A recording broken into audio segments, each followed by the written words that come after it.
11th।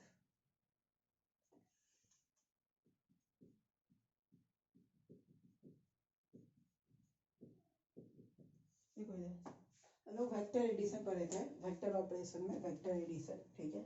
उसमें हमने triangle rule of vector addition पढ़ लिया था, parallelogram rule of vector addition पढ़ लिया था, ठीक है। नेक्स्ट जो हमें पढ़ना है पॉलीगन लॉ, ठीक है। पॉलीगन लॉ में उससे पहले हम कुछ क्वेश्चंस दे देते हैं जो तुम्हें नोटबुक में सॉल्व करना है, ठीक है। क्वेश्चन मैंने लास्ट क्लास में नहीं दिया था, अभी मैं दे देता हूँ। वो क्वेश्चन सॉल्व कर लोगे, सॉल्व करने के बाद मुझे सेंड कर देना, ठीक है। जब मैं नोट्स पूछूं तो नोट में ये सब क्वेश्चन सॉल्व होने चाहिए, ठीक है। तो क्वेश्चन देखो इस तरीके से,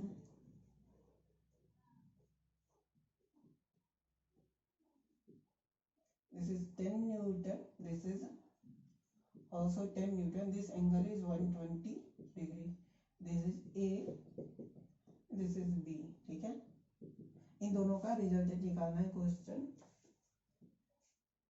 A plus B is equals to A minus B, then what is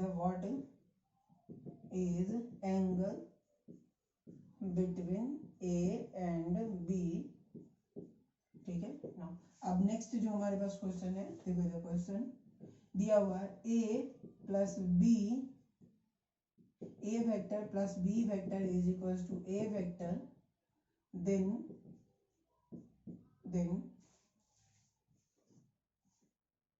and also, and यहाँ पे दिया हुआ है एंड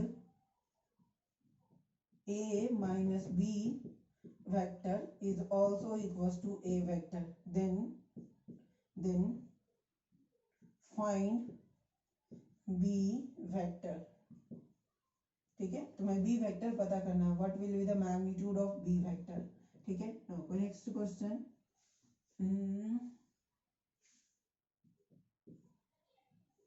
ये इक्विलैटरल ट्रायंगल है, इक्विलैटरल ट्रायंगल है, ये A वेक्टर है, ये B वेक्टर है, ये C वेक्टर है।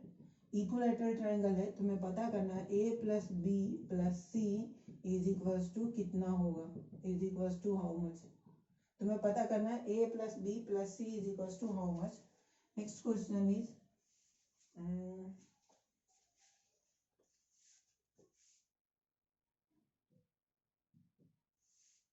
और क्वेश्चन, चलो ठीक है यहीं पे रहने दो, बाकी हम लोग सीट में सॉल्व करेंगे, ठीक है। नेक्स्ट देखो इधर parallelogram method, the method third one is this one, ठीक है।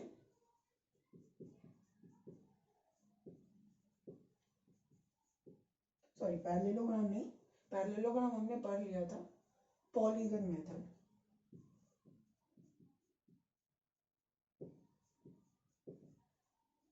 देखो इधर अभी तक हमने जहां पे भी यूज किया triangle method, triangle law of vector addition या parallelogram law of vector addition, उसमें हमने यूज क्या किया, हमने दो वेक्टर का सम किया, ठीक है।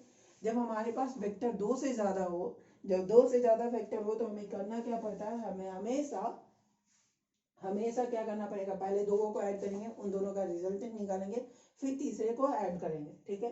तो पैरेलल मेथड में it is used, it can be used for two also, but it is mostly used when vector is more than two, ठीक है। it is used when there are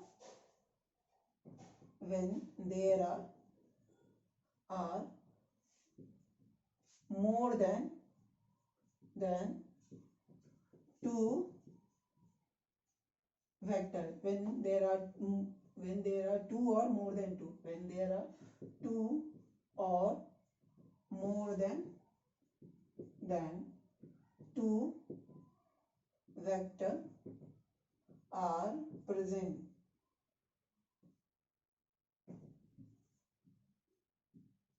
देखो इधर होगा क्या, जैसे अगर हम यहाँ पे वेक्टर बनाए, this is A vector, this is B vector, this is C vector, उसके बाद D वेक्टर। नो, अगर हम इन सभी को ऐड करना है, मुझे A plus B plus C निकालना है, तो करना क्या होगा, पहले हमें A एंड B को ऐड करेंगे, फिर इन तीनों का रिजल्टेंट जो आएगा उससे C को ऐड करेंगे, फिर जो रिजल्टेंट आएगा उससे D को ऐड करेंगे, ठीक है। तो पहले हम A एंड B को ऐड करेंगे, this is the R1, this is the R1, R1 is equal to, हम लिख रहे हैं R1 is equals to r1 is equal to A vector plus B vector, हमने इन दोनों का ऐड किया। फिर r1 से हम लोग को c ऐड करना पड़ेगा, ठीक है। पहले इन दोनों का एंगल निकालो, फिर एंगल निकालने के बाद हमें c वेक्टर ऐड करना पड़ेगा, दिस इज r2। तो r2 इज इक्वल टू हम लिखेंगे r1 प्लस c वेक्टर, क्योंकि हमेशा हम दो वेक्टर ही ऐड कर पाएंगे। Triangle rule of vector addition में हमारे पास दो वेक्टर है, parallelogram rule of vector addition में भी हमें दो वेक्टर है, दोनों वेक्टर का सम हम करना जानते हैं। तो अभी क्या करना होगा, पहले ए बी को ऐड करके हमने r1 लिखा, फिर r1 से c ऐड करेंगे तो ये r2 लिखेंगे, फिर r2 से d ऐड करेंगे, तब जाके हमें रिजल्टेंट वेक्टर मिलेगा r, ठीक है ना। तो r इज इक्वल टू हम लोग लिखेंगे this will B r2 plus d vector ना। देखो इधर अभी हमारे पास मात्र 4 ही वेक्टर है, 1 2 3 4 वेक्टर है हमारे पास। 3 टाइम्स हमें ऐड करना पड़ रहा है, 3 टाइम्स हमें ट्रायंगल रूल और पैरेललोग्राम रूल लगाना पड़ रहा है, ठीक है। 4 वेक्टर में 3 टाइम्स हमें लगाना पड़ रहा है। अगर किसी को 100 वेक्टर दे दिया जाए तो उसे 99 टाइम्स लगाना पड़ेगा पैरेललोग्राम और ट्रायंगल रूल, ठीक है। तो ये सॉल्व करना मुश्किल है, ठीक है। तो हम उसके लिए क्या करते हैं, जब वेक्टर बहुत ज्यादा हो हमें, तो हम लोग पॉलीगन रूल यूज करते हैं, पॉलीगन मेथड यूज करते हैं, ठीक है। तो स्टेटमेंट क्या है इसका, ये देखो,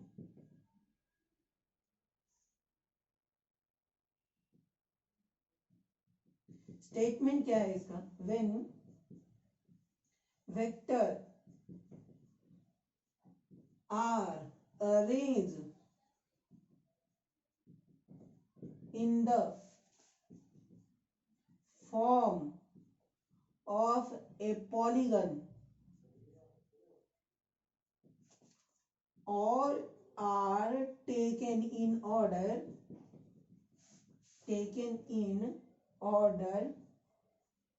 then the closing side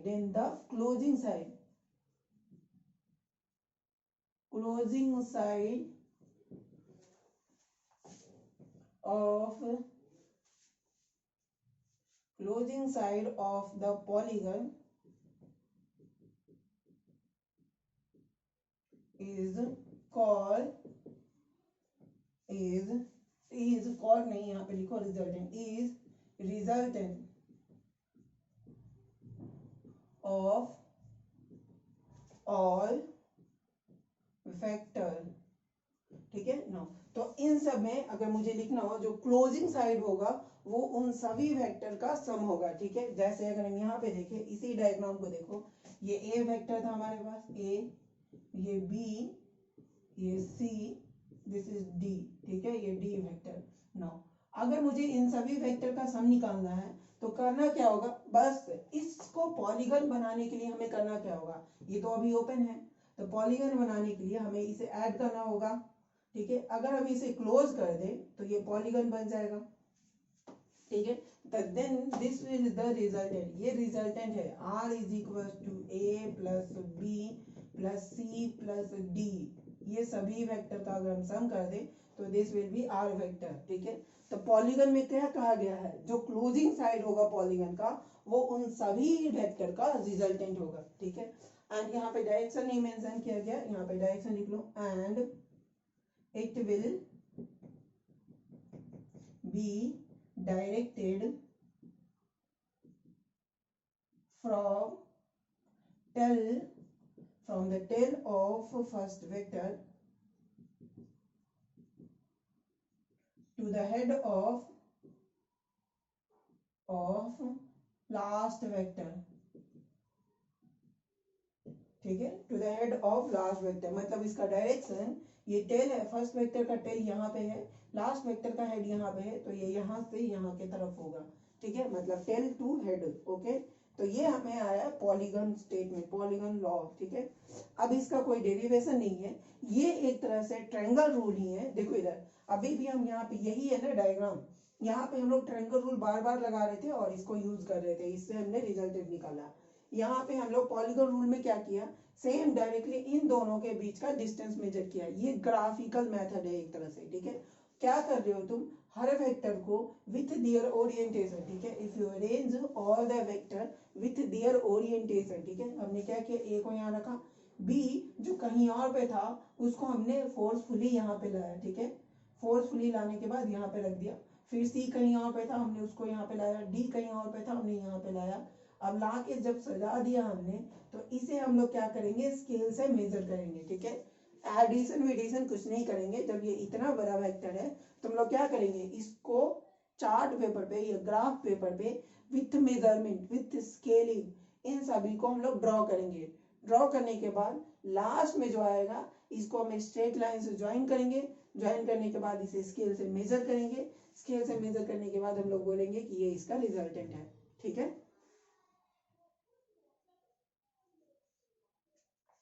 यहाँ पे लिख लो, it is use for graphical representation.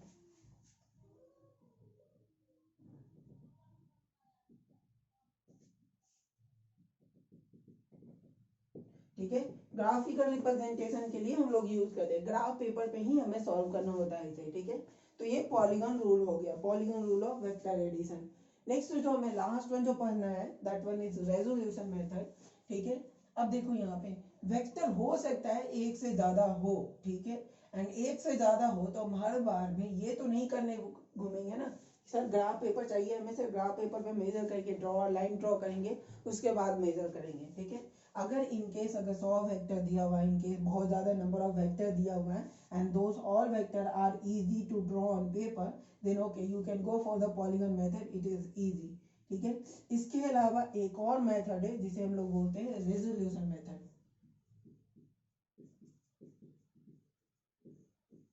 Resolution method, resolution का मेथड का मतलब क्या होता है ये पहले समझो, ठीक है।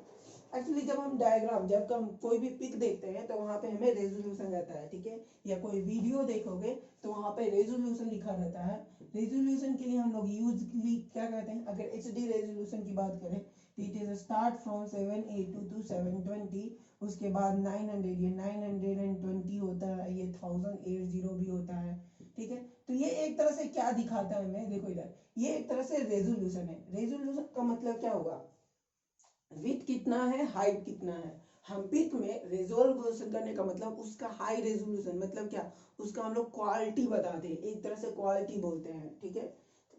अब हम पिक के रेजोल्यूशन की बात करें, देखो इधर तुम्हें स्क्रीन में छोटा दिखेगा, लेकिन जब तुम एक्चुअली में उसको ड्रॉ करोगे विथ फुल रेजोल्यूशन, वो एक्चुअल पेपर पे वो पिक जो है वो बिगर हो जाएगा, ठीक है। तो रेजोल्यूशन का मतलब क्या होता है, हम पिक को दो डायमेंशन में दिखा रहे हैं, एक पिक के हाइट को दिखा रहे हैं, एक पिक का ब्रेथ को दिखा रहे हैं, ठीक है। तो मतलब यह हुआ, हम एक ही पिक को, जो हमारा पिक है उसको हम लोग दो तरीके से रिप्रेजेंट करें, दो इंडिविजुअल क्वांटिटी में रिप्रेजेंट करें।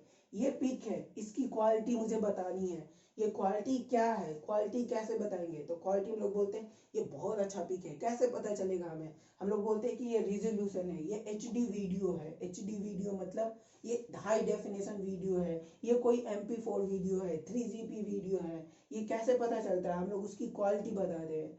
उसी तरीके से पिक की भी क्वालिटी बताते हैं हम लोग, 720 बाई 1800 और 1080 920, ये इस तरीके से हम रेजोल्यूशन बताते हैं, ठीक है।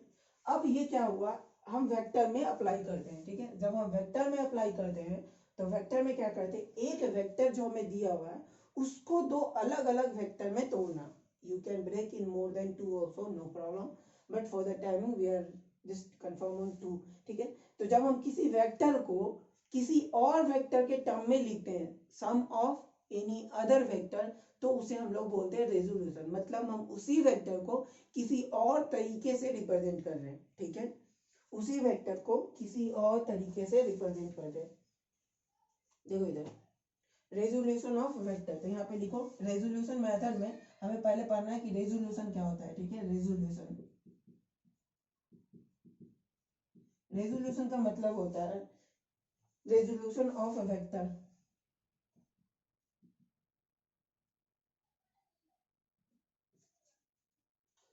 writing a vector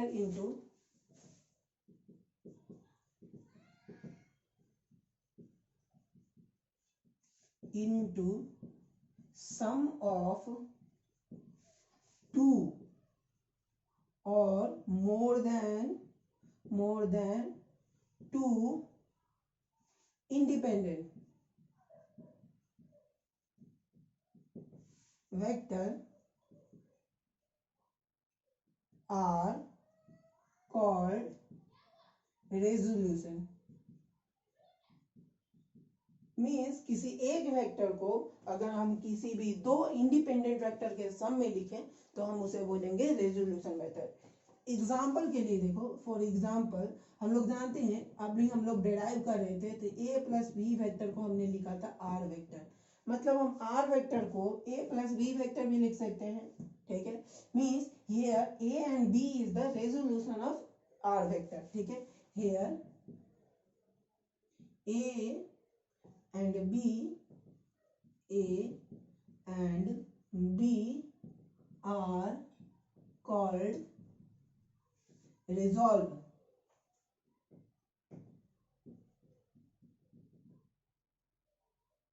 factor of R, ठीक है। तो हम R को A प्लस बी के टर्म में लिख रहे हैं, तो देन R का रेजोल्यूशन अगर हमें पूछा जाएगा, R का resolve vector A and B लिखेंगे, ठीक है। और अगर कोई चाहे तो इसको और भी तरीके से लिख सकता है, जैसे देखो इधर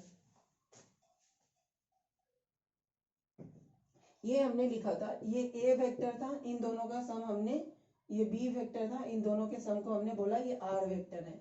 अगर कोई चाहे इसी R वेक्टर को, दिस इज R वेक्टर, कोई क्या करेगा, ये बोला ये C वेक्टर है, ये D वेक्टर है एंड उसके बाद ये E वेक्टर है, ठीक है ना। तो अभी हम इस R वेक्टर को क्या लिख सकते हैं, R is equal to C vector plus D vector plus E vector, ठीक है। तो हमने क्या R वेक्टर को रिजॉल्व कर दिया तीन वेक्टर में, हमने R वेक्टर को तीन अलग अलग वेक्टर में रिजॉल्व कर दिया, ठीक है। बस अभी यही समझो कि रिजोल्यूशन का मतलब क्या होता है, breaking of a vector into two independent vector and writing them into sum, ठीक है। तो C D and E are vector का रिजॉल्व फॉर्म है, ठीक है। Here C D and E are resolve vector of R, ठीक है ना। तो रिजॉल्व वेक्टर ऑफ आर, यहाँ पे ए एंड बी आर का रिजॉल्व वेक्टर था, उसी आर को हमने और किसी टर्म में भी लिख सकते हैं, ठीक है। तो रिजोल्यूशन का मतलब यही हुआ, किसी भी वेक्टर को हम लोग सम में लिखते हैं, ठीक है। अब देखो इन कार्टेशियन कोऑर्डिनेट फॉर्म, देखो यहाँ पे नोट में ये लिख लो, नोट में लिखो, it is not necessary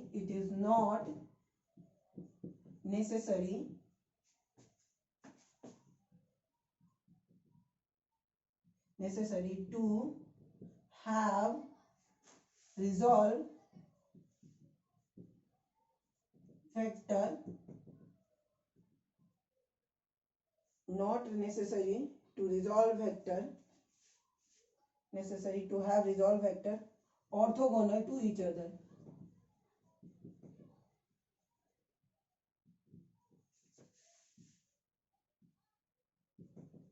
देखो इस बात का मतलब हम समझा रहे हैं, देखो जब हम किसी भी वेक्टर को रिजॉल्व करते हैं तो जरूरी नहीं है कि वो ए एंड बी एक दूसरे पे परपेंडिकुलर है, हो भी सकता है नहीं भी हो सकता है, ठीक है। ये स्टेटमेंट याद रखना,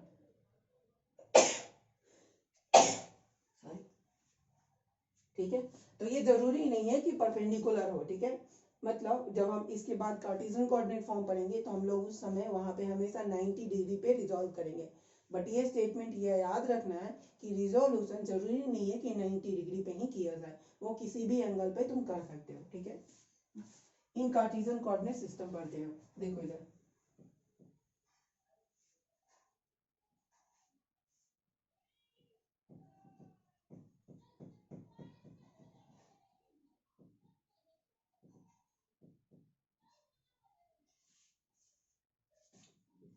इन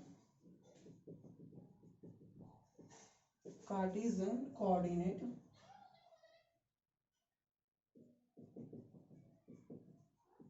सिस्टम, कार्टेशियन कोऑर्डिनेट सिस्टम में ये x एक्सिस होगा, ये y एक्सिस होगा एंड इसके परपेंडिकुलर जेड एक्सिस है, ठीक है ना। तो X axis, Y axis, Z axis, अगर हमें स्पेस को इन तीनों कोऑर्डिनेट में डिवाइड कर रहे हैं तो that will be Cartesian coordinate system, ठीक है। In Cartesian coordinate system a vector is generally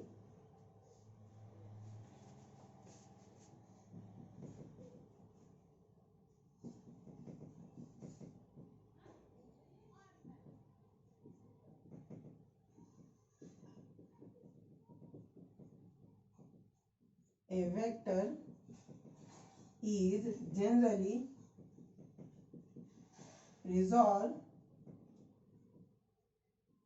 in x direction, y direction and z direction, ठीक है। तो generally in Cartesian coordinate system में किसी भी वेक्टर को, इन कार्टेशियन कोऑर्डिनेट सिस्टम जो किसी भी वेक्टर को हम लोग एक्स एक्सिस में रिजॉल्व करते हैं, वाई एक्सिस में रिजॉल्व करते हैं, जेड एक्सिस में रिजॉल्व करते हैं। अब कैसे रिजॉल्व करते हैं ये देखो, यहाँ पे ध्यान दो। अब 2D हम देख रहे हैं, 2D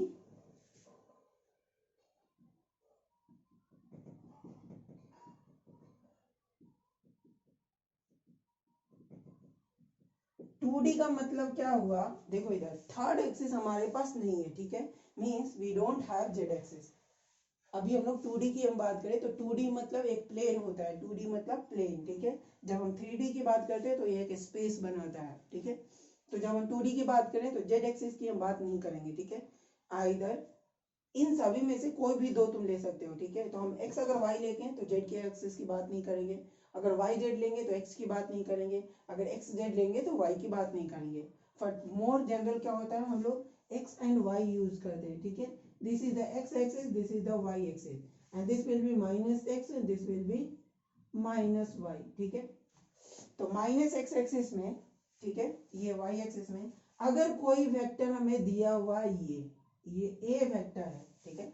this is a vector a given like this, ठीक है। थोड़ा बिगर वन बनाते हैं ताकि डायग्राम अच्छा हो, ठीक है। This is the a vector, ठीक है, this is a vector and vector having, vector है तो इसका मतलब डायरेक्शन भी होगा। तो ये x एक्सिस से थीटा एंगल बना रहा है, ठीक है, एक्सिस से थीटा एंगल बना रहा है।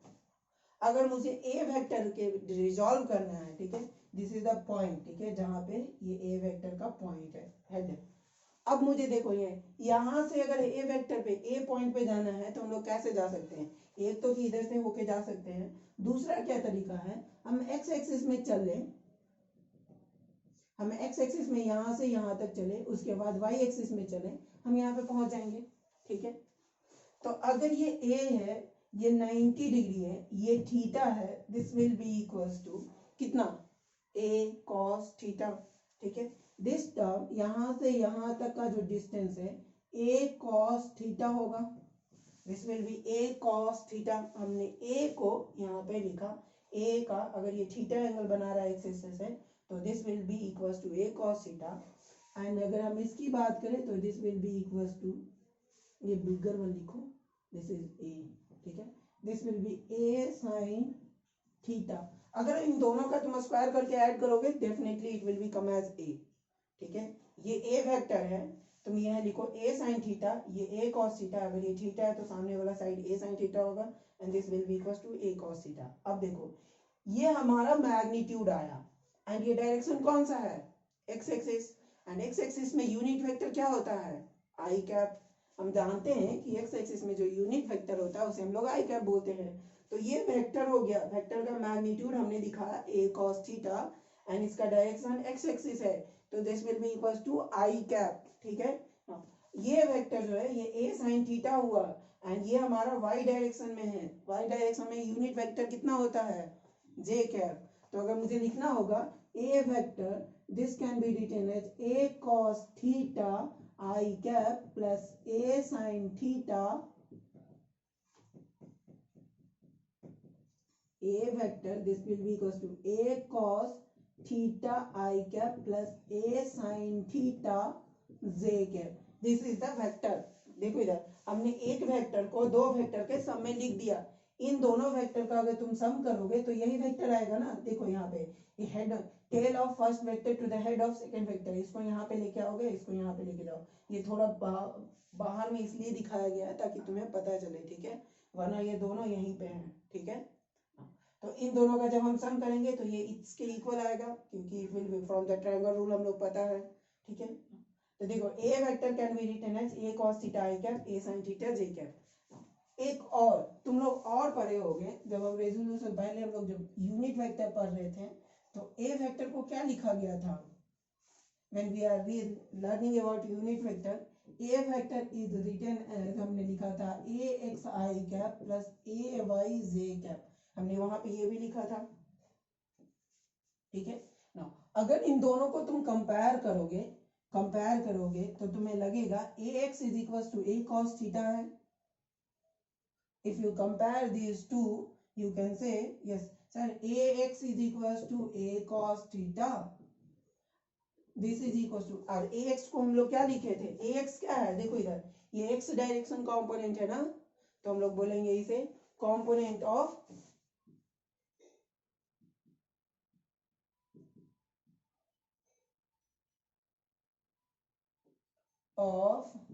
a vector in x direction, ठीक है। देखो इधर हमने ए वेक्टर को तोड़ दिया ना, इधर जब हम ए वेक्टर का इधर तोड़ दिए तो हम इसको क्या बोलेंगे, ये जो है इसी का पार्ट है ये, ठीक है, ये इसी का पार्ट है और इसका दूसरा पार्ट ये है। इन दोनों का जब सम करेंगे हम तो ये आएगा, ठीक है। जैसे हम 100 रुपीज को एक को 25 दे, एक को 75 दे, तो हम 25 एंड 75 को क्या बोलेंगे, it is a part of 100 rupees, ठीक है। यहाँ पे ये वेक्टर है, इसको हमने जब रिजॉल्व किया इन दोनों में तो हम लोग क्या बोलेंगे, ये क्या है, इसका कंपोनेंट है, ठीक है, ये इसका कंपोनेंट है वो एक्स डायरेक्शन में है, ये इसका कंपोनेंट है जो वाई डायरेक्शन में है, ठीक है। component of a in x direction and ay is equals to a sin theta, this will be equals to component of a in y direction, ठीक है ना। तो a इज इक्वल टू क्या है हमारे पास, a x I cap plus a y j cap, इसे क्या बोलेंगे हम, a वेक्टर को हमने रिजॉल्व फॉर्म, तो हमने ए वेक्टर को रिजॉल्व किया किस किस डायरेक्शन में, resolve in X direction and Y direction, हमने X direction and Y direction में रिजॉल्व किया है, ठीक है। Resolve form, resolve in X and Y direction. देखो इधर यहाँ पे X direction and Y direction के बीच का एंगल तुम देखोगे तो ये 90 डिग्री है, ठीक है। तो जनरली जब हम सॉल्व करते हैं तो एंगल हमेशा दो, जब हम रिजॉल्व करते हैं किसी भी वेक्टर को तो दोनों वेक्टर का रिजोल्व को जो कंपोनेंट होता है उनके बीच का एंगल 90 डिग्री होता है जनरली, ठीक है। जब हम कार्टेशियन कोऑर्डिनेट सिस्टम में डील करते हैं तो हम लोग मैक्सिमम टाइम यूज करते हैं इस वेक्टर को दो परपेंडिकुलर कंपोनेंट में हम तोड़ देते हैं, ठीक है। एक कंपोनेंट ये हो गया, अगर तुम इसको यहाँ पे लेके आओगे तो it will be equals to a sin theta, a sin theta means ये वेक्टर एंड ये वेक्टर इसी का पार्ट है, ठीक है। तो हम ए वेक्टर को दो परपेंडिकुलर कंपोनेंट में रिजॉल्व कर दिए, ठीक है। What we will say A is resolve into perpendicular component, ठीक है। टू परपेंडिकुलर का मतलब ये दोनों एक दूसरे पे परपेंडिकुलर हैं, बट यहाँ पे नोट में ये लिखा हुआ है इट इज नॉट नेसेसरी, ठीक है। ये तुम्हें ध्यान रखना है कि जरूरी नहीं है कि परपेंडिकुलर हो। यहाँ पे देखो आर को हमने ए एंड बी में भी रिजॉल्व किया, ये एक दूसरे पे परपेंडिकुलर नहीं है, ठीक है।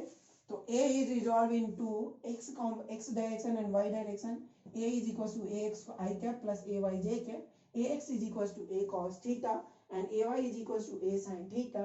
अब अगर हमें पूछा जाए कि कोई वेक्टर दिया हुआ है तुम्हें x एंड y डायरेक्शन में रिजॉल्व करना है, देन यू कैन से और नॉट, ठीक है।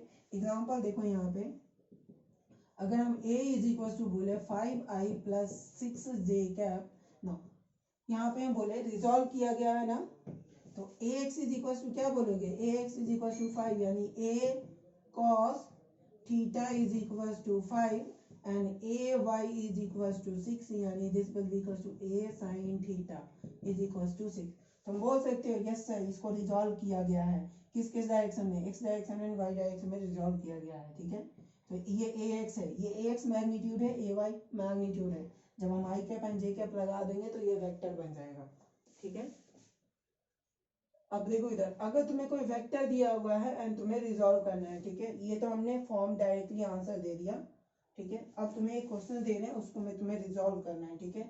रिजॉल्व करने का मतलब तोड़ना है x direction and Y direction में, ठीक है। Question is given like this, देखो इधर, this is A vector and this is angle making angle 30 degree and this is 10 Newton, ठीक है। Now A is 10 Newton and it is given 30 degree. Now तुम्हें बताना है resolve vector A vector in x and y direction, ठीक है। x and y direction में हमें resolve करना है, तो हम लोग जानते हैं a इज इक्वल टू क्या होता है, a x i cap plus a y j cap. Now a x is equal to हम लोग जानते हैं a cos theta i cap plus a sin theta j cap, ठीक है ना। a की वैल्यू रखो, a की वैल्यू हमें दिया हुआ है 10 cos थीटा की वैल्यू देखो यहाँ पे, थीटा की वैल्यू 30 है, यानी cos 30 आई कैप प्लस ए की वैल्यू 10 इंटू साइन 30 जे कैप। देखो इधर, अगर तुम इन दोनों का करोगे तो 10 इंटू कॉस 30 रूट 3/2 आई कैप प्लस 10 इंटू साइन 30 1/2 जे कैप, ये 5 हुआ, ये 5 हो गया, यानी 5 रूट 3 आई कैप प्लस 5 जे कैप। हमने ए वेक्टर को जो 30 डिग्री एंगल बना रहा था, 30 डिग्री एंगल बना रहा था एक्स एक्सिस से, उसे अब हम लोग दो वेक्टर के सम में लिख रहे हैं, ठीक है। these two are equals to a, ठीक है। ये दोनों एक दूसरे से, ये दोनों अगर देखा जाए तो a वेक्टर है ये and this is the resolution. अब देखो, अगर तुम्हें चेक करना है कि ये a के इक्वल है कि नहीं, तो कैसे चेक करेंगे, if you find the magnitude of these two this will be equals to 10, ठीक है। अगर इन दोनों का तुम मैग्नीट्यूड निकालोगे तो ये सेम हो जाएगा, a मॉड, देखो इधर हम देखो यहाँ से क्वेश्चन से हमें पता है a का मैग्नीट्यूड 10 है, ठीक है। अगर तुम यहाँ से निकालोगे mod of a is equal to 5 root 3 whole square plus 5 square, अगर तुम करोगे तो it will be 75 plus 25 root under this is equal to 10, यानी mod of a is equal to 10 and इसका भी मॉड 10 ही है, मतलब दोनों सेम ही वेक्टर है। अगर डायरेक्शन चेंज करना होगा, चेंज नहीं चेक करना होगा, तो चेक कैसे करेंगे, देखो इधर ये थीटा है, ये परपेंडिकुलर कंपोनेंट है, ये बेस कंपोनेंट है। देखो इधर a sin theta and a cos theta, a sin theta upon a cos theta, अगर तुम ये लिखोगे a sin theta upon a cos theta, this will be equal to, देखो इधर a sin थीटा कितना है हमारे पास, देखो इधर ये टर्म हमारा a sin थीटा है, यानी 5 and a cos theta 5 root 3,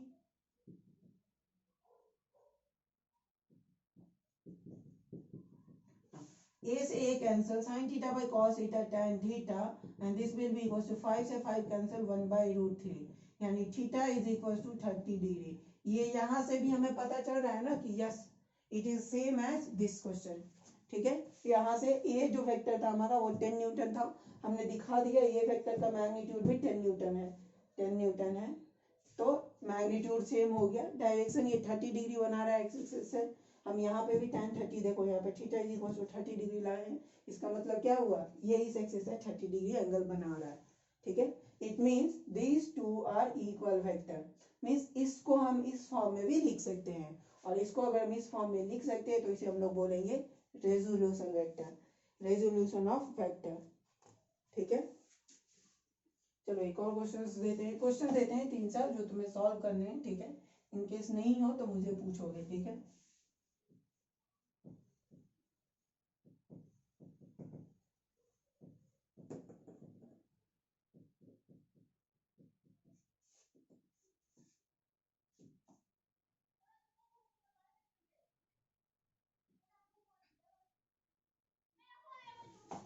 question ये दिया हुआ है, देखो इधर a cos नहीं, पहले रुको a वेक्टर डायग्राम ही बना देते हैं,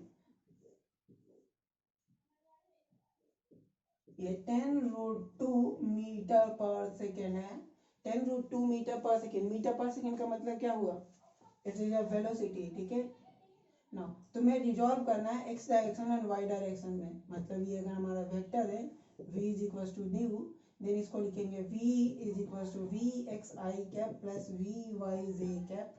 तुम्हें बताना है v x is equal to how much, v y is equal to how much. This is the one question. Second question में देखो इधर, ये वाई एक्सिस ये एक्स एक्सिस तुम्हें दिया हुआ है, इसी एक्स एक्सिस पे तुम्हें दिया हुआ है a is equal to 10 metre per second square.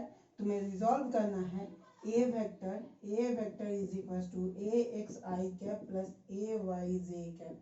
तुम्हें इनको रिजॉल्व करना है। Next question is like this, देखो इधर तुम्हें ये वेक्टर इस तरीके से दिया हुआ है, this is given 100 Newton, sorry 10 Newton, चलो 100 न्यूटन दिया हुआ है एंड तुम्हें रिजॉल्व किस तरीके से करना है, ठीक है। रिजॉल्व करना है, ठीक है, this is given 60 degree and this is given 90 degree. तुम्हें रिजॉल्व करना है। अगर हम ये बोले 10 न्यूटन इज इक्वल टू ये ए और इसको लिखो P एंड ये Q वेक्टर है, मतलब 100 newton is equal to P vector plus Q vector. तुम्हें P vector and Q vector बताना है, ठीक है। तुम्हें P vector and magnitude of Q vector बताना है। P वेक्टर का magnitude, P vector magnitude and Q vector magnitude, ठीक है, तुम्हें बताना है इस क्वेश्चन से। नेक्स्ट क्वेश्चन देखो इधर,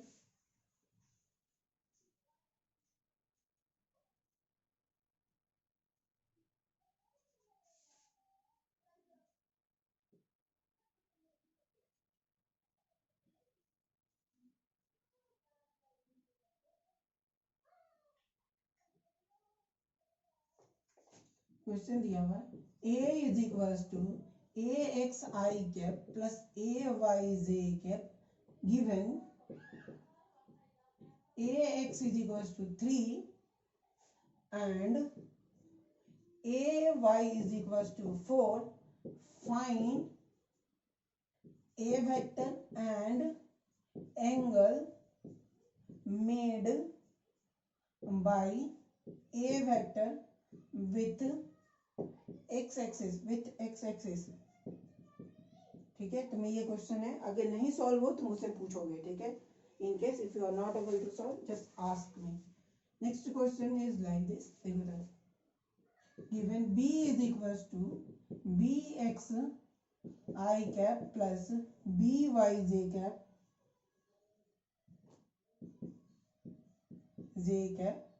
b is equals to given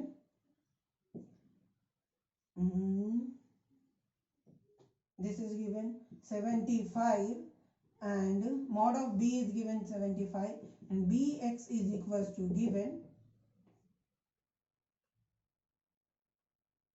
चलो इसको 75 नहीं करते, इसको कुछ और कर देते, चलो इसको 100 कर दिया गया, इसे 50 किया गया।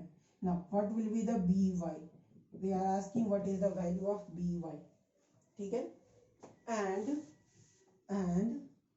थीटा भी तुम्हें बताना है, ठीक है। This is the question. इतने क्वेश्चन तुम्हें सॉल्व करने हैं, ठीक है। सॉल्व करने के बाद जब हो जाए तो मुझे बता देना, ठीक है। नेक्स्ट देखो इधर, अब इसमें हम लोग अभी 2D प्लेन में हमने रिजॉल्व किया, अब हम लोग 3D प्लेन में रिजॉल्व करेंगे, ठीक है। 3D प्लेन में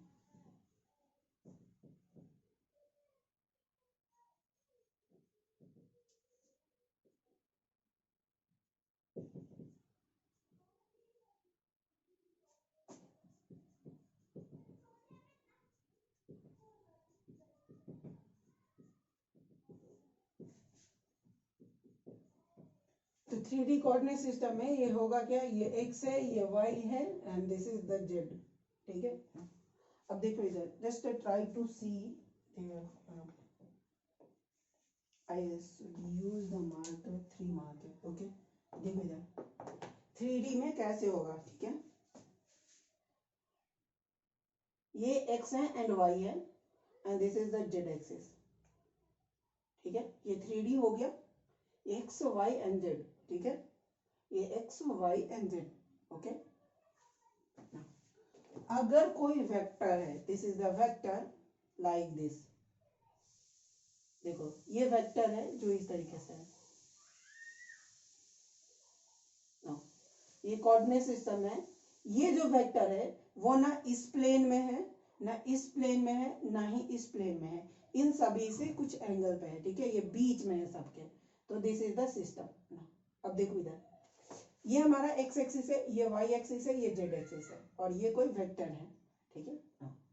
ये वेक्टर अगर तुम देखोगे तो ये एंगल जो एक्स एक्सिस से जो एंगल बनाता है उसे हम लोग बोलते हैं θ1, ठीक है। ये एक्स एक्सिस से जो एंगल बना रहा है उसे हम लोग बोलते हैं θ1, ठीक है। देखो इधर एंगल दिख रहा है ना तुम्हें, यहाँ पे एंगल दिखेगा। वाई एक्सिस से जो एंगल बनाता है उसे हम लोग बोलते हैं θ2, जेड एक्सिस से जो एंगल बनाता है उसे हम लोग बोलते हैं θ3, ठीक है। तो ये वेक्टर है, ये हमारा वेक्टर था, ये x axis, Y axis, Z axis, ये वेक्टर है। ये एक्स एक्सिस से जितना एंगल बना रहा है वो θ1, वाई एक्सिस से जितना एंगल बना रहा है θ2, एंड जेड एक्सिस से जितना एंगल बना रहा है वो θ3, ठीक है। तो ये आई होप देखो यहाँ पे ये समझ में आ जाएगा, 3D कोऑर्डिनेट सिस्टम है, ये इस तरीके से है, ठीक है। ये एक्स एक्सिस है, ये वाई एक्सिस है, ये जेड एक्सिस है, यहाँ पे भी एंगल है, यहाँ पे भी एंगल है, यहाँ पे भी एंगल है, ओके। अब देखो इस पे सॉल्व करते हैं, तो समझ में आ गया होगा। θ1 एंगल, θ2 एंगल, θ3 एंगल। देखो था, this is the vector A. ये ए एक्सिस, इसको थोड़ा बिगर में बनाते हैं, चलो ये एक्सिस कोऑर्डिनेट सिस्टम है, यहाँ पे बना रहे हैं। ये ए, ये वाई, सॉरी ये ए नहीं है, ये एक्स है, ये वाई है, and this is called Z axis, ठीक है। हमें यहाँ पे ये वेक्टर दिया हुआ है ए वेक्टर, ठीक है। This is the A vector. ये एक्स एक्सिस से जितना एंगल बनाता है that is called θ1, Y axis से जितना एंगल बनाएगा θ2, एंड जेड एक्सिस से जितना एंगल बनाएगा θ3, ठीक है, θ3। अब ये डायग्राम में देखो, यहाँ 2D प्लेन है, हमारा बोर्ड जो है वो 2D है, इसलिए तुम्हें दिक्कत ना हो। ये जेड एक्सिस ये इस तरीके से है, ठीक है। तो अगर मुझे ये ए वेक्टर को लिखना है, दिस इज ए वेक्टर, तो हम लोग ए वेक्टर को लिखेंगे, ए वेक्टर इज इक्वल टू, हम लोग पढ़े हैं, ए x i cap plus a Y j cap plus a Z के कैप। अब देखो इधर, ये θ1 एंगल बना रहा है एक्स एक्सिस से, ठीक है। यहाँ पे देखो, ध्यान दो,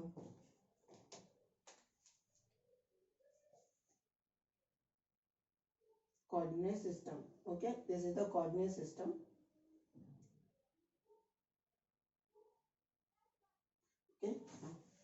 अगर ये कोई वेक्टर है यहाँ पे, ठीक है, ये जितना एंगल बनाएगा, अगर मुझे इसका प्रोजेक्शन इस पे लेना है, प्रोजेक्शन का मतलब क्या होता है, अगर तुम टॉर्च जलाओगे उसके ऊपर से तो कितना दूर वो शैडो बनाएगा, ठीक है। जो यहाँ पे हम लोग कर रहे थे, देखो इधर,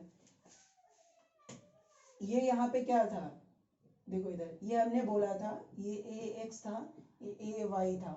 मतलब क्या, अगर हम ऊपर से टॉर्च जलाए, if we light up from this part, ठीक है, अगर हम यहाँ से लाइट अप दे करें तो इसका शैडो कहाँ बनेगा, ये यहाँ पे बनेगा, और जितनी दूर में शैडो बनेगा उसे हम लोग बोलते हैं इसका प्रोजेक्शन है ये, ठीक है। जब तुम टॉर्च को यहाँ से जलाओगे, ठीक है, तो होगा क्या, इसका प्रोजेक्शन देखो इधर, इसका प्रोजेक्शन ये यहाँ पे बनेगा, ठीक है। तो इसका प्रोजेक्शन यहाँ पे जो बना उसको हम लोग बोलेंगे इसका वाई एक्सिस प्रोजेक्शन। इसका प्रोजेक्शन हम कहाँ पे ले रहे हैं, वर्टिकल में वाई एक्सिस होता है ना, तो this is called y axis projection, this is called x axis projection, ठीक है। तो कहीं पे अगर तुम्हें नहीं लिखे हो तो लिख लेना, A X is called x axis projection and A Y is called projection, A Y axis projection, ठीक है। अब देखो इधर, ये थीटा एंगल है, ये एक्स एक्सिस है, ये वाई एक्सिस, ये जेड एक्सिस। अगर तुम यहाँ से टॉर्च, परपेंडिकुलर टॉर्च जलाना है, ये नहीं कि सर हम इधर से जलाएंगे, ठीक है, जस्ट परपेंडिकुलर तुम्हें टॉर्च जलाना है। If you focus from here, देखो व्हाट विल हैपन, इसका कुछ शैडो बनेगा यहाँ पे। शैडो कितना बनेगा, देखो इधर, इस पॉइंट का शैडो यहाँ पे बनेगा, इस पॉइंट का शैडो यहाँ पे बनेगा, इसका इधर इधर इधर इधर, मतलब ये इतना दूर पार्ट को कवर करेगा, ये इतना दूर पार्ट को कवर करेगा, and that will be equals to, अगर हम इसको स्ट्रेट लाइन से ज्वाइन कर दें तो ये क्या होगा, ये एक राइट एंगल ट्रायंगल बनेगा, जिसमें ये एंगल हमें दिया हुआ है, ये एक्स एक्सिस से जितना एंगल बनाता है वो θ1 एंगल है। तो ये अगर θ1 एंगल है, इसका प्रोजेक्शन अगर मुझे ये निकालना होगा, this will be equals to cos θ1। तो इसका देखो इधर, इसको हम ऐसे ज्वाइन किए, ये राइट एंगल ट्रायंगल बन गया। पहले ये ऐसे है, हम जानबूझ के ऐसे देख रहे हैं, ठीक है। तो ये राइट एंगल ट्रायंगल में अगर ये θ1 एंगल है, तो इसका जितना दूर शैडो बनेगा that will be equals to cos θ1। Similarly देखो इधर, अगर तुम इसको देखोगे, ये y एक्सिस है, ये वेक्टर है, अगर तुम यहाँ से अगर तुम टॉर्च जलाओगे तो होगा क्या, इसका प्रोजेक्शन यहाँ तक में बनेगा, इसका पूरा शैडो यहाँ तक में बनेगा। ये यहाँ से ऐसे ज्वाइन करने के बाद ये राइट एंगल ट्रायंगल बनेगा। राइट एंगल ट्रायंगल में ये θ2 एंगल है, इसका प्रोजेक्शन यहाँ पे लेंगे हम, तो θ2 cos θ2 बनाएगा, ठीक है। अब देखो, तो ax इज इक्वल टू लिखेंगे, देखो a vector is equal to a cos θ1 i cap plus a cos θ2 j cap plus a cos θ3 k cap, ठीक है। This is the vector in 3D। अगर मुझे 3 डायमेंशनल में अगर किसी वेक्टर को रिजॉल्व करने के लिए बोला जाए तो we will use this one, ठीक है। हम लोग इस तरीके से रिजॉल्व करेंगे, ठीक है। अगर हमें 3 डायमेंशनल में अगर रिजॉल्व करना होगा तो वेयर,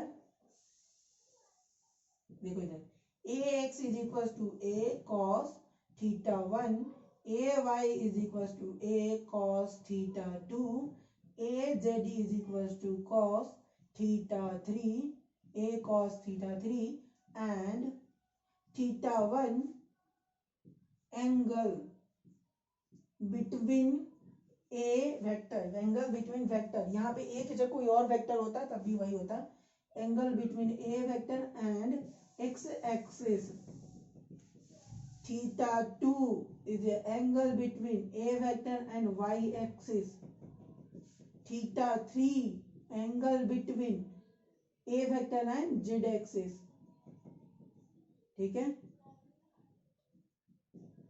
ना। तो a vector and y x axis के बीच में जो एंगल है θ1, a vector and sorry a vector and x axis के बीच का एंगल θ1, y एक्सिस के बीच में एंगल θ2 एंड z एक्सिस के बीच में एंगल θ3, ठीक है। तो ये आया हमारा 3D कोऑर्डिनेट में कैसे रिजॉल्व करेंगे किसी भी वेक्टर को, ठीक है।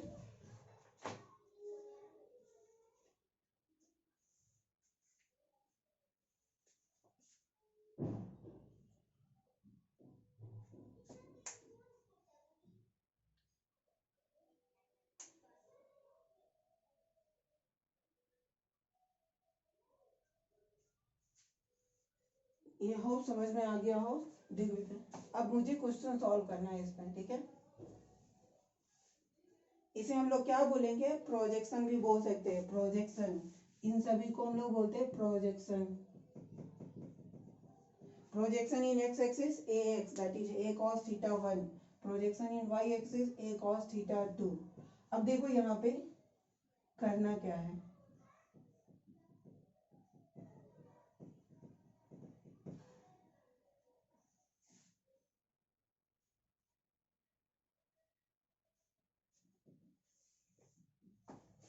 अगर हमें क्वेश्चन दिया हुआ हो, देखो इधर, इसके बाद अभी और आगे हमें पढ़ना है, बट एक एग्जांपल देखो, एग्जांपल दे रहे हैं, हमें कोई वेक्टर दिया हुआ है, this is A vector, A vector नहीं, this is x axis, this is y axis and this is all z axis, ठीक है।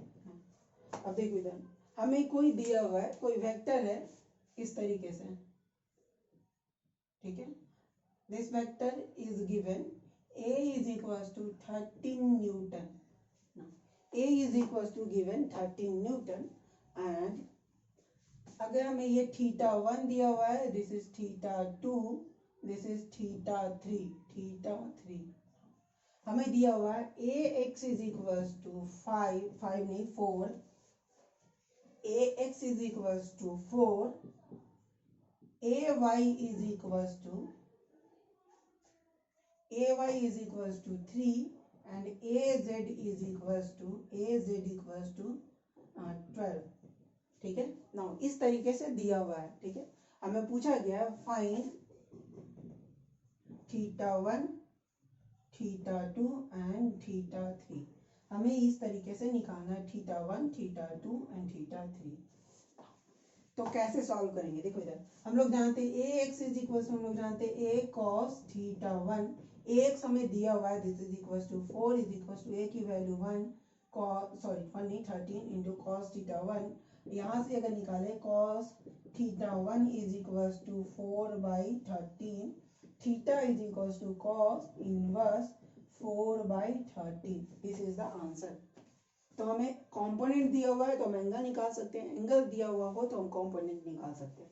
ठीक है, नेक्स्ट है, अगर हम cos θ1 निकल गया हमें, फिर a y is equal to a cos θ2, यहाँ से निकाले cos θ2 is equal to a y by a। This implies a y कितना दिया हुआ हमें 3 डिवाइड बाई a की वैल्यू 13, यहाँ से θ2 is equal to cos inverse 3/13। ठीक है, नेक्स्ट अगर cos θ3 निकालना है हमें, ठीक है, θ3 निकालना है, cos θ3 is equal to az upon a, means θ3 is called cos inverse az की वैल्यू 12 डिवाइड बाई 13। देखो इधर अगर तुम इन तीनों का स्क्वायर करके ऐड करोगे that will be equals to 13।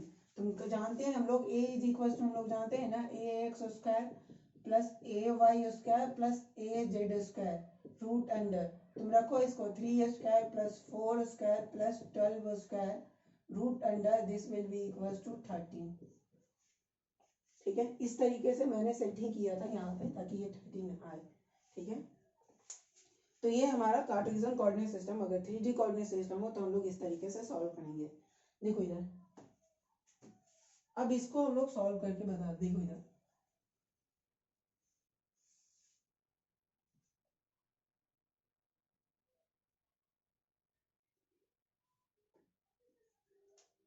further a is equals to, a vector is equal to हमने लिखा a cos θ1 I cap plus a cos θ2 j cap plus a cos θ3 k cap. ना अगर दोनों side अगर हम a से divide कर दें, ठीक है, डिवाइड बाई a से डिवाइड कर दिया, a से डिवाइड कर दिया, तो a भाई a vector by a is equal to a cap. हम लोग जानते हैं अगर हम वेक्टर में मैग्नीट्यूड से डिवाइड करें this will be equal to vector, unit vector. ठीक है, तो a वेक्टर को जब हम a वेक्टर से डिवाइड कर, a वेक्टर के मैग्नीट्यूड से डिवाइड करें तो ये यूनिट वेक्टर हो गया। अब इंडिविजुअली जब तुम डिवाइड करोगे तो ये आएगा cos θ1 I cap plus cos θ2 j cap plus cos θ3 k cap. तो this is the unit vector. अगर हम यूनिट वेक्टर लिखें, कॉस में अगर थीटा तीनों का पता है तो just cos θ1 plus cos θ2 plus cos θ3 लिख दो, मतलब cos θ1 I cap plus cos θ2 j cap plus cos θ3 k cap, ये हमारा यूनिट वेक्टर हो गया। ठीक है, यूनिट वेक्टर। नाउ अब देखो इधर, अगर ये यूनिट वेक्टर है, ये यूनिट वेक्टर है, ठीक है, तो इसका मैग्नीट्यूड 1 होगा, magnitude of a cap, this will be equals to 1, and this implies cos square θ1 plus cos square θ2 plus cos square θ3 root under, this will be equals to 1। ठीक है, एंड अगर हम यहाँ से लिखें ये दोनों, ये तीनों का इक्वल, देखो इधर cos square θ1 plus cos square θ2 plus cos square θ3 is equal to 1, और देखिए cos square θ1 plus cos square θ2 plus cos square θ3, ये एक स्टैंडर्ड रिजल्ट है। ठीक है, जिसे यूज करना है। अगर तुम्हें दो एंगल दिया हुआ θ1 एंड θ2 दिया हुआ है, then how we will find θ3, we can use this expression to find θ3। ठीक है, हम लोग θ3 फाइंड करने के लिए इसका यूज कर सकते हैं। ठीक है, ये एंगल तुम्हें दिया हुआ, एक एंगल दिया हुआ 30, दूसरा एंगल दिया हुआ है 60, then what will be the third angle, how we will calculate, just put the value है। ठीक है, तो इसे हम लोग बोलते हैं, ये कोसाइन रूल में आता है।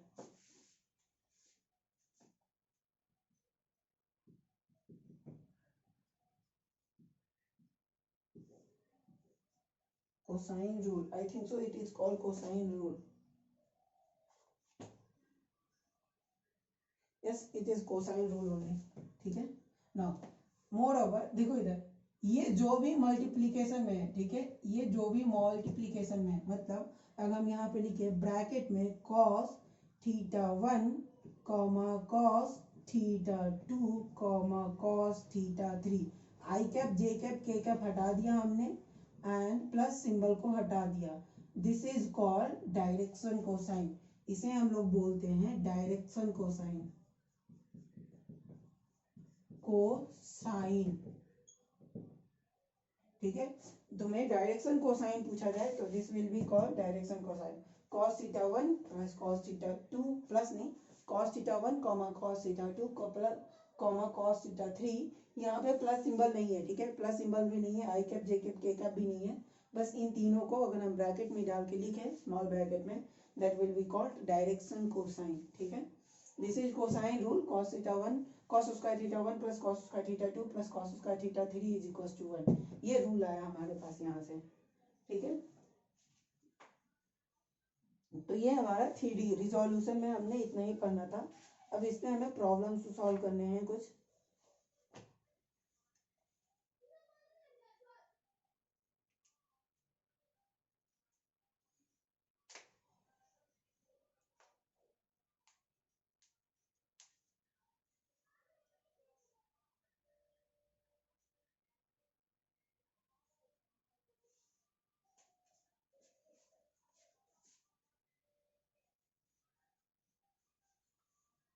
तो हम लोग वेक्टर रिजॉल्व करना सीख गए. वेक्टर अगर हमें दिया हुआ है, अगर कोई मिसिंग कंपोनेंट भी है हमें तो हम निकाल लेंगे. बाकी सब अगर हमें डाटा प्रेजेंट है तो ठीक है. अगर हमें डाटा सब दिया हुआ है तो ठीक है. देखो इधर क्वेश्चन जो सॉल्व करना है, देखो इधर A is given as 100 Newton, AX is given as 50, AY is given as 50, AZ is equals to what they are asking. ठीक है. and what is theta 1, theta 2 and theta 3 तुम्हें पता करना है ये तीनों. ठीक है. मतलब AZ भी पता करना है, थीटा 1 भी पता करना है, थीटा 2 भी पता करना है, थीटा 3 भी पता करना है. तो देखो इधर सॉल्व करेंगे. सॉल्व करने में हम लोग जानते हैं ए स्क्वायर, ए का मॉड इज इक्वल टू हम लोग जानते हैं ये ए x square plus a y square plus a z square होता है.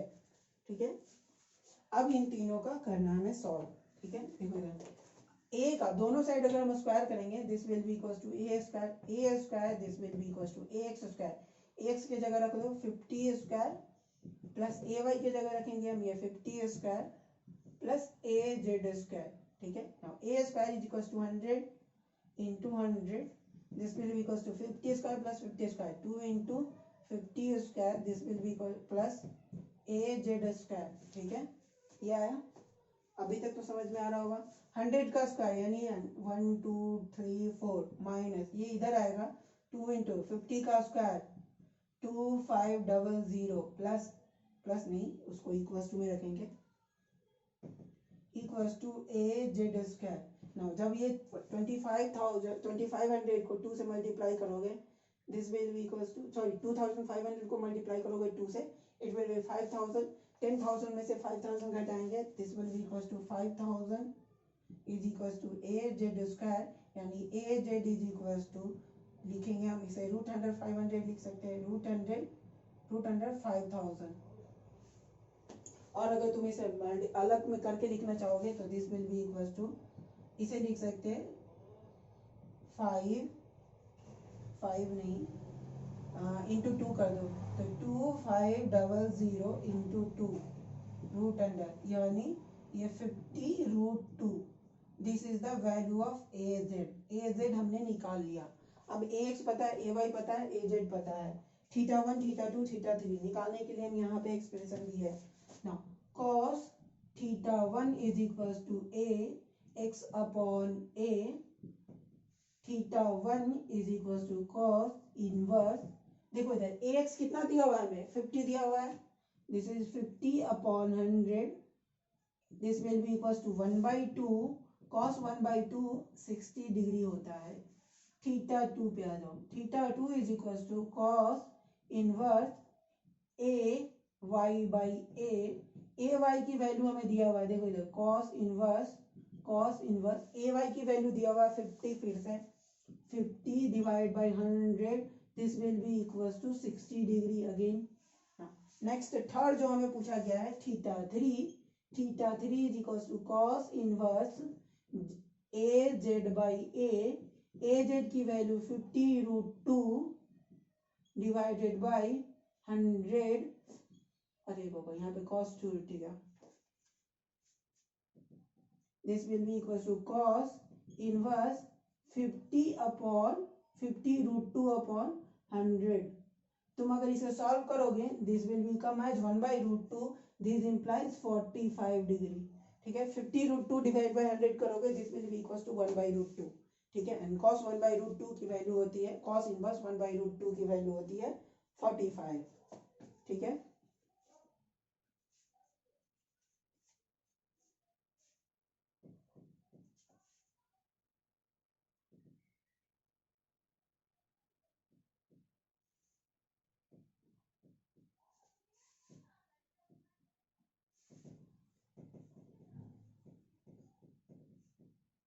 तो ये क्वेश्चन हमने सॉल्व कर लिया।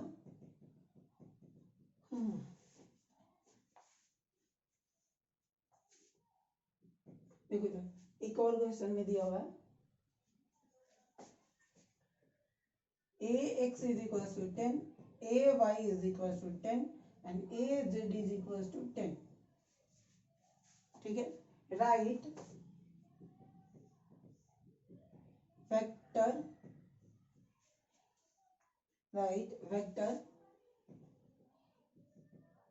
and its direction cosine. ठीक है, इट्स डायरेक्शन कोसाइन, हमें डायरेक्शन कोसाइन भी बोला गया। तो वेक्टर हम कैसे लिखे, अच्छा राइट, ये राइट नहीं, सॉरी आर आई एच नहीं, WRIT। This will be a vector is equal to axi cap plus ayj cap plus az k cap. यहाँ पे देखेंगे तो 10i cap plus 10j cap plus 10k cap, this is the vector form. Answer a vector हमने लिख दिया, answer हो गया। अब हमें पूछा गया है डायरेक्शन कोसाइन। डायरेक्शन कोसाइन कैसे निकालेंगे हम लोग, ठीक है। देखिए सर, हम लोग यूनिट वेक्टर निकालना पड़ेगा हमें, यूनिट वेक्टर निकालने के बाद हम लोग डायरेक्शन कोसाइन बता सकते हैं। ठीक है, यूनिट वेक्टर में जो भी कॉस थीटा हो, आई के जो भी मल्टीप्लीकेशन में होगा, जे के मल्टीप्लीकेशन में होगा, के मल्टीप्लीकेशन में जो होगा, उन सभी को रख देंगे, that will be equals to direction cosine. ठीक है, अब देखो इधर, अब ए वेक्टर है, ए वेक्टर का mod this will be equals to 10 square plus 10 square plus 10 square root under, this will be equals to 10√3। ठीक है, अब ए वेक्टर कैप यानी A cap this will be equals to A vector divide by A vector mod, it means 10 I cap divided by 10√3 plus 10 divided by 10√3 j cap plus 10 divided by 10√3 k cap। ठीक है, जब तुम यहाँ से मैं cancel करोगे तो it will become a cap is equals to 1/√3 I cap plus 1/√3 j cap plus 1/√3 k cap। ठीक है ना, तो डायरेक्शन कोसाइन क्या हो गया,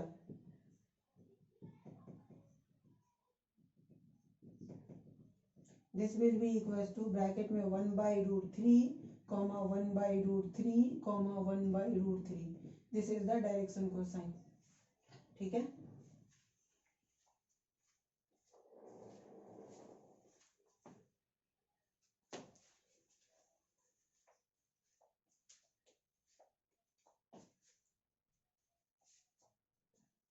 चलो अब इस पे क्वेश्चन नहीं, अब इसमें पहले बता देते कि सम कैसे करना है। ठीक है, how we will do some, addition by resolution method.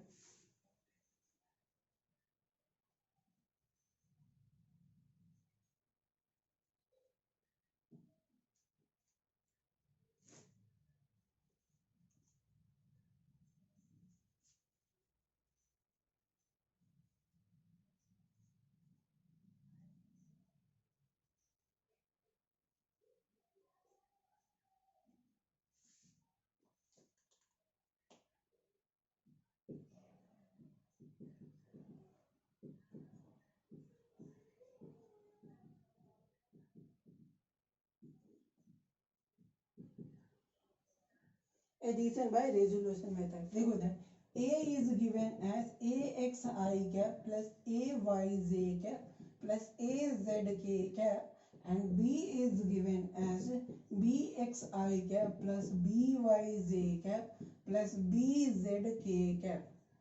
Then A vector plus B vector is equals to, देखो इधर I cap मतलब x डायरेक्शन, ठीक है। तो x डायरेक्शन के वेक्टर को ऐड करने के लिए सिंपली ऐड कर दो ax plus bx I cap plus ay plus byj cap plus az plus bz k cap. This is the answer.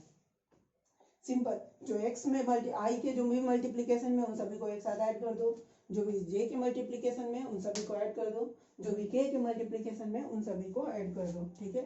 ये सबसे सिंपलेस्ट वे है, ठीक है।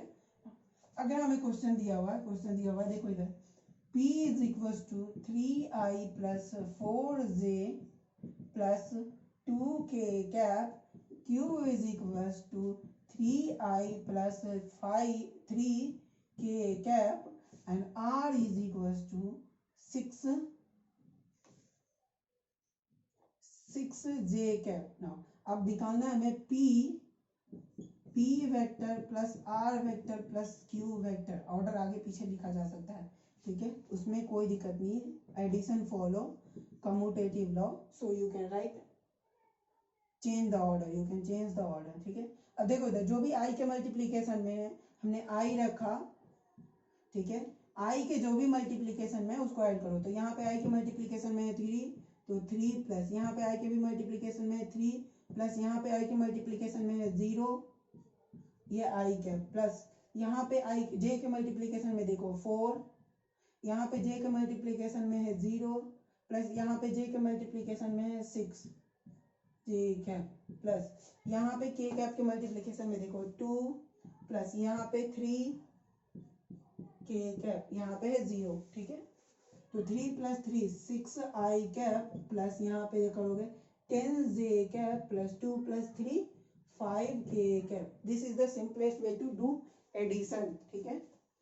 रेजोल्यूशन मेथड सबसे आसान मेथड है, बट हमें कंपोनेंट पता होना चाहिए, ठीक है।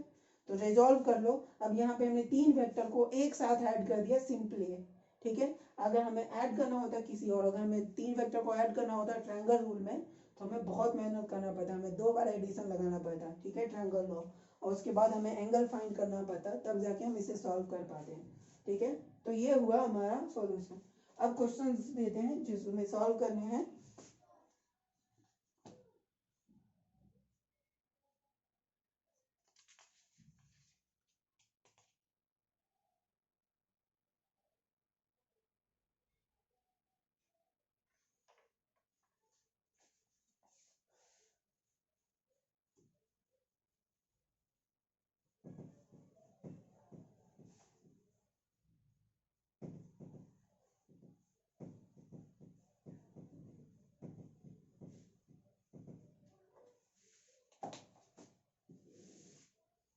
क्वेश्चन में a vector is given 3i plus 5j plus 6k cap, p is equals to i plus j plus k cap. तुम्हें बताना है a प्लस b वेक्टर, ठीक है। नेक्स्ट क्वेश्चन इज गिवन, देखो p vector is equals to 2i plus 6j plus 3k cap, r vector is equals to हमें नहीं पता क्या दिया हुआ है, and p plus r vector is given as, तुम्हें p प्लस r वेक्टर दिया हुआ है, तो तुम्हें निकालना है r वेक्टर कितना होगा। It is given 10i plus 10j plus 10k cap. तो तुम्हें निकालना है r vector is equals to क्या होगा, ठीक है, what will be the value of r vector, ठीक है। Next question is given p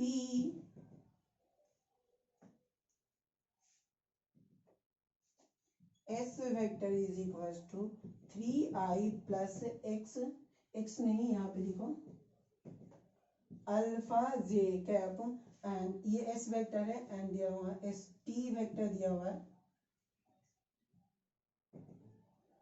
यहाँ पे ए वेक्टर दिया हुआ है, ए वेक्टर इज गिवन 6 नहीं, यहाँ पे दिया हुआ है it is given beta I cap plus 5 J cap and A plus S vector is given, A plus X vector हमें गिवन है, देखो इधर ये दिया हुआ है हमें I cap plus J cap, then find alpha and beta, this you have to find, ठीक है। नाउ नेक्स्ट क्वेश्चन दिया हुआ है, देखो इधर तुम्हें दिया हुआ था साइन कॉस स्क्वायर थीटा, तुम लोग जानते हो cos square theta plus cos square theta 1 plus cos square theta 2 plus cos square theta 3 is equals to 1। Now तुम्हें फाइंड करना है sine square theta 1 plus sine square theta 2 plus sine square theta 3 is equals to how much, ठीक है। Already तुम्हें पता है cos square theta 1 theta 2 theta 3 क्या है, angle made by x axis Y axis Z axis, ठीक है। Next question दिया हुआ है तुम्हें, देखो इधर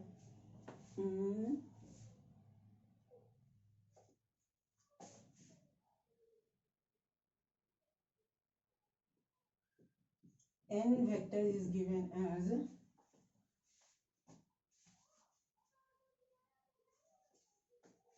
n vector is equals to 50 metre, ये इस तरीके से दिया हुआ है, ये 50 मीटर है, ठीक है। This is making angle 45।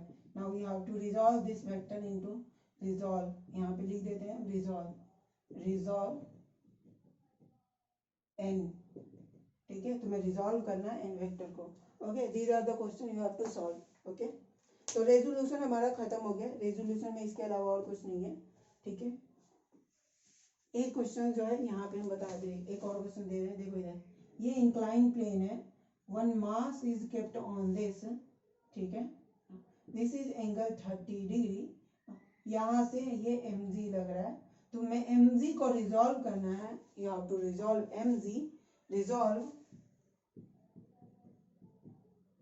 mg parallel and perpendicular